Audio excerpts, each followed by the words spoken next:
Assalamualaikum warahmatullahi wabarakatuh. Kami dari kelompok 9 akan membahas mengenai pernikahan dalam Islam. Langsung saja kita masuk ke pembahasan pertama, yaitu tentang pengertian pernikahan. Nah, ada beberapa pengertian pernikahan.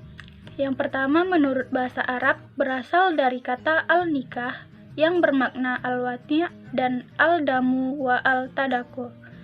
Terkadang juga disebut al-damu wa al-jam'u atau ibarat an al-wati' wa al-aqd yang bermakna bersetubuh, berkumpul, dan akad.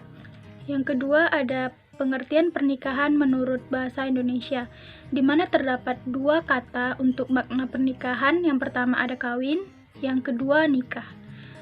Dalam Kamus Bahasa Indonesia disebutkan bahwa nikah adalah perjanjian antara laki-laki dan perempuan untuk bersuami istri dengan resmi atau sah.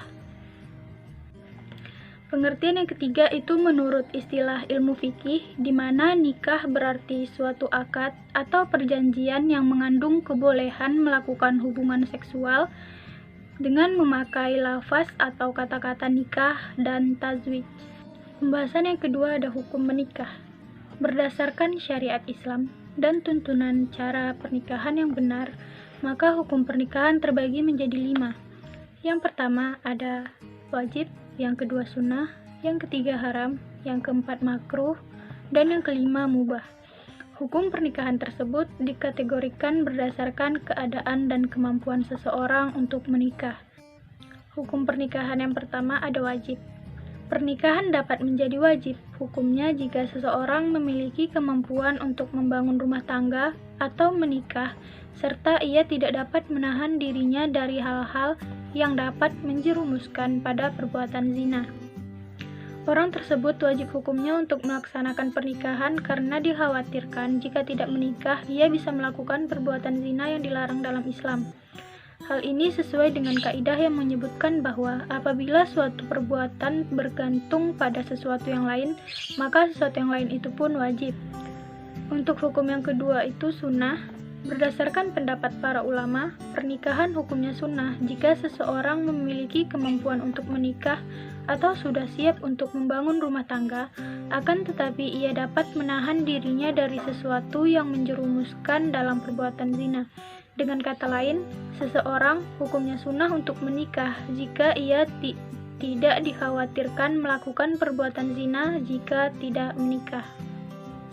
Meskipun demikian, agama Islam selalu menganjurkan umatnya untuk menikah jika sudah memiliki kemampuan dan melakukan pernikahan sebagai salah satu ibadah. Hukum pernikahan yang ketiga yaitu haram. Pernikahan dapat menjadi haram hukumnya jika dilaksanakan oleh orang yang tidak memiliki kemampuan dan tanggung jawab untuk memulai suatu kehidupan berumah tangga, dan jika menikah, ia dikhawatirkan akan menelantarkan istrinya. Selain itu, pernikahan dengan maksud untuk menganiaya atau menyakiti seseorang juga hukumnya haram. Dalam Islam bertujuan untuk menghalangi seseorang agar tidak menikah dengan orang lain, namun ia kemudian menelantarkan atau tidak mengurus pasangannya tersebut. Beberapa jenis pernikahan juga diharamkan dalam Islam, misalnya pernikahan dengan mahram atau wanita yang haram dinikahi atau pernikahan sedarah. Terus ada pernikahan beda agama antara wanita muslim dengan pria non-muslim maupun sebaliknya. Hukum pernikahan yang keempat ada makruh.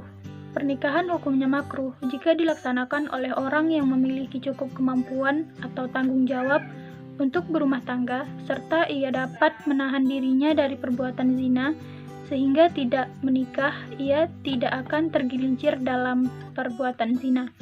Pernikahan hukumnya makruh karena meskipun ia memiliki keinginan untuk menikah, tetapi tidak memiliki keinginan atau tekad yang kuat untuk memenuhi kewajiban suami terhadap istri maupun kewajiban istri terhadap suami. Hukum pernikahan yang kelima itu mubah. Suatu pernikahan hukumnya mubah atau boleh dilaksanakan jika seseorang memiliki kemampuan untuk menikah, namun ia dapat tergelincir dalam perbuatan zina jika tidak melakukannya. Pernikahan bersifat mubah jika ia menikah hanya untuk memenuhi syahwatnya saja dan bukan bertujuan untuk membina rumah tangga sesuai syariat Islam, namun ia juga tidak dikhawatirkan untuk menelantarkan istrinya. Pembahasan kita selanjutnya yaitu rukun dan syarat pernikahan. Nikah mempunyai beberapa rukun dan syarat yang harus dipenuhi. Rukun dan syarat menentukan hukum sebuah perbuatan, terutama yang menyangkut dengan sah atau tidaknya perbuatan tersebut dari segi hukum. Kedua kata tersebut mengandung arti yang sama dalam hal bahwa keduanya merupakan sesuatu yang harus diadakan. Dalam pernikahan misalnya, rukun dan syarat tidak boleh tertinggal. Artinya, pernikahan tidak sah apabila keduanya tidak ada atau tidak lengkap. Perbedaan rukun dan syarat adalah jika rukun itu harus ada dalam satu amalan dan merupakan bagian yang hakiki dari amalan tersebut. Sementara syarat adalah sesuatu yang harus ada dalam satu amalan namun ia bukan bagian dari amalan tersebut. Kita masuk ke rukun nikah. Dalam memahami tentang rukun perkawinan, ini ada beberapa buku dan pendapat yang mengutarakan dan menguraikan dengan susunan yang berbeda tapi dengan inti yang sama. Pernikahan yang di dalamnya terdapat akad, layaknya akad-akad yang memerlukan adanya persetujuan kedua belah pihak yang mengadakan akad. Jumhur ulama sepakat bahwa rukun pernikahan terdiri atas 4 poin. Yang pertama itu adanya calon suami dan istri yang melakukan pernikahan, yaitu orang yang tidak terhalang dan terlarang secara syariat Islam untuk menikah. Di antara perkara syariat Islam yang menghalangi kesahan atau tidaknya suatu pernikahan, misalnya si wanita yang dinikahi termasuk orang yang haram dinikahi oleh si lelaki karena adanya hubungan nasab atau hubungan penyusun, atau si wanita yang sedang dalam masa iddah dan sebagainya. Penghalang lainnya misalnya si lelaki adalah orang kafir sementara wanita yang dinikahinya adalah seorang muslimah. Rukun yang kedua, adanya wali dari pihak calon pengantin perempuan. Akad nikah dianggap sah apabila ada seorang wali atau wakil yang akan menikahkannya. Seperti sabda Nabi Shallallahu Alaihi Wasallam yang berarti, perempuan mana saja yang menikah tanpa seizin walinya, maka pernikahannya batal. Yang ketiga, yaitu adanya 2 orang saksi. Nah, pelaksanaan akad nikah akan sah apabila ada 2 orang saksi yang menyaksikan akad nikah tersebut. Berdasarkan sabda Nabi yang artinya tidak sah nikah kecuali dengan wali dan 2 orang saksi yang adil. Untuk rukun pernikahan yang keempat itu sigat atau ijab kabul akad nikah, yaitu ijab kabul yang diucapkan oleh wali atau wakilnya dari pihak wanita dan dijawab oleh calon pengantin laki-laki. Maksud ijab dalam akad nikah seperti ijab dalam berbagai transaksi lain, yaitu pernyataan yang keluar dari salah satu pihak yang mengadakan akad atau transaksi, baik berupa kata-kata, tulisan, atau isyarat yang mengungkapkan adanya keinginan terjadinya akad, baik salah satunya dari pihak suami atau istri. Sedangkan qabul adalah pernyataan yang datang dari pihak kedua baik berupa kata-kata, tulisan, atau isyarat yang mengungkapkan persetujuan ridhonya. Setelah membahas rukun pernikahan, selanjutnya ada syarat pernikahan. Syarat-syarat pernikahan merupakan dasar bagi sahnya pernikahan. Apabila syarat terpenuhi, maka perkawinan itu sah dan menimbulkan adanya segala hak dan kewajiban bagi suami dan istri.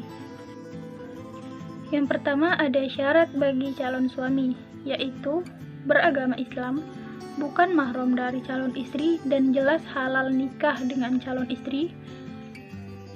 Selanjutnya ada terang atau jelas bahwa calon suami itu betul laki-laki. Syarat selanjutnya itu tidak sedang mempunyai istri 4. Selanjutnya, tidak mempunyai istri yang haram dimadu dengan calon istri. Selanjutnya ada calon suami rela atau tidak terpaksa untuk melakukan suatu pernikahan. Selanjutnya yaitu calon suami kenal pada calon istri serta tahu betul calon istri halal baginya. Yang terakhir, tidak sedang melakukan ihram. Seperti sabda Nabi yang artinya, seseorang yang sedang berihram tidak boleh menikahkan, tidak boleh dinikahkan, dan tidak boleh mengkhitbahkan. Yang kedua ada syarat-syarat pernikahan bagi calon istri, yaitu beragama Islam, tidak bersuami, dan tidak dalam masa iddah. Selanjutnya, bukan mahram calon suami, terang jelas bahwa calon istri itu bukan unsa dan betul-betul perempuan.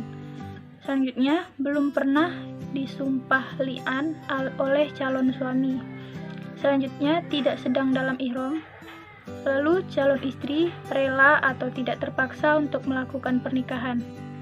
Yang terakhir, syarat bagi calon istri yaitu telah memberi izin kepada wali untuk menikahkannya, sebagaimana sabda Nabi yang artinya, tidak boleh seorang janda dinikahkan hingga diajak musyawarah atau dimintai pendapat, dan tidak boleh seorang gadis dinikahkan sampai dimintai izinnya.